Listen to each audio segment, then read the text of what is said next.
Միջազգային լրահոսն այսօր։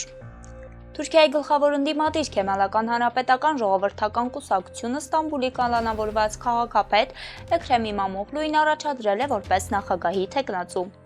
Թուրքական ընդդիմադիր Ջումհուրիետ պարբերականի փոխանցմամբ Իմամօղլուին նախագահի թեկնածու առաջադրելու որոշումը կայացվել է նախօրեին կայացած պրայմերիզի արդյունքներով։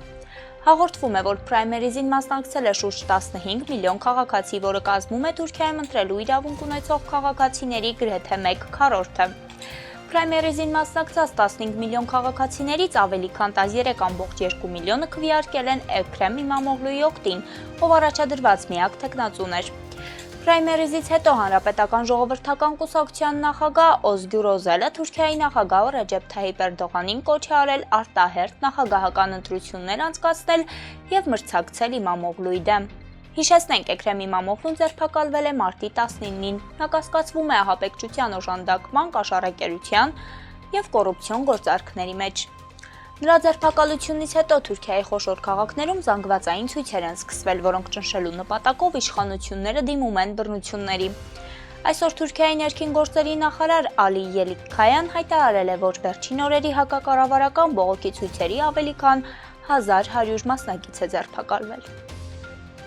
Սաուդյան Արաբիայի մայրաքաղաք Ռիադում գտնվող Դրից Կալտոն հյուրանոցում այսօր առավոտից ընթանում է ԱՄՆ եւ Ռուսաստան պատվիրակությունների միջև բանակցությունները Ուկրաինայի հարցով։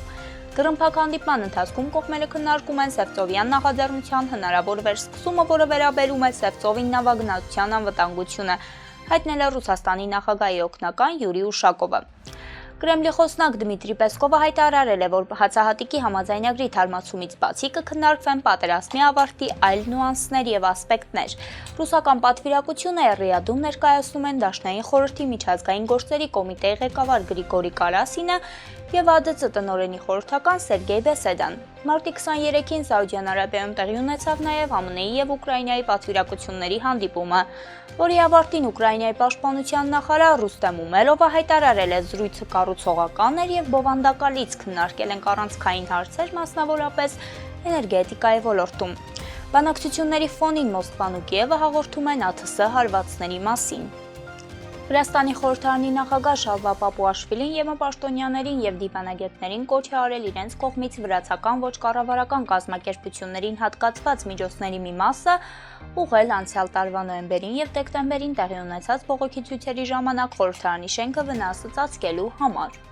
Բողոքի ակցիաների ժամանակ արմատականների պատճառած փաստացի վնասը արդեն կազմում է ավելի քան 100,000 լարի, ավելի քան $40,000։ Դրանք շենքի վնասները փոխհատուցելու համար են, բայց կան նաև այլ ծախսեր ավերված գույքի եւ տեխնիկայի համար։ Մենք գնահատում ենք, որ պատճառված վնասը կազմում է մոտ 500,000 լարի։ Երկուշաբթի լրագրողներին ասել է Պապուաշվիլին։ Ուղիղ եթերում երևում էր, թե ինչպես են արմատականները հարձակվում ոստիկանների վրա եւ փորձում հրկիզել խորհրդարանի շենքը։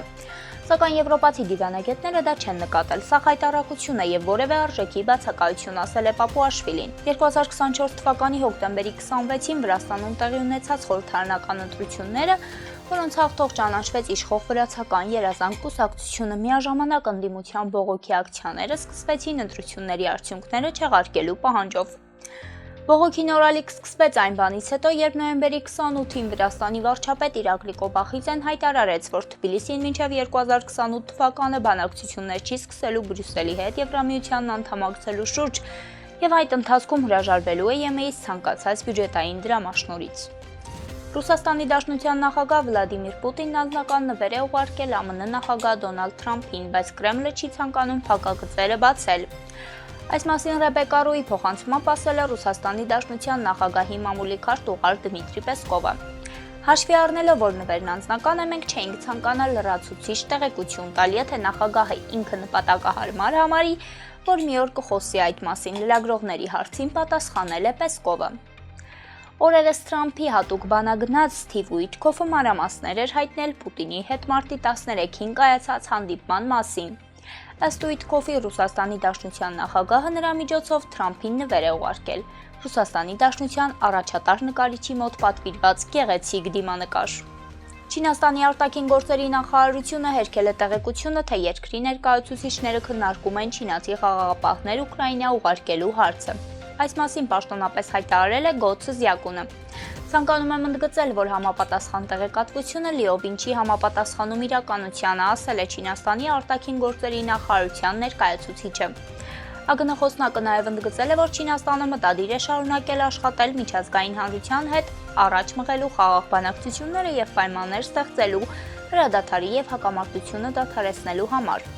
Մարտի 22-ին գերմանական Welt հրատարակությունը հղում անելով ԵՄ դիվանագետներին հայտնել էր, որ Չինաստանի ներկայացուցիչները խնդրել են ԵՄ իշխանություններին քննարկել Չինաստանի մասնակցությունը խաղաղապահ առաքելությանը, որը հրադադարի շուրջ համաձայնության հասնելուց հետո կարող էր ուղարկվել Ուկրաինա, վերահսկելու պայմանավորվածությունների կատարումը։ Դե ինչ այսօրվա համար այսքանը, կհանդիպենք վաղը։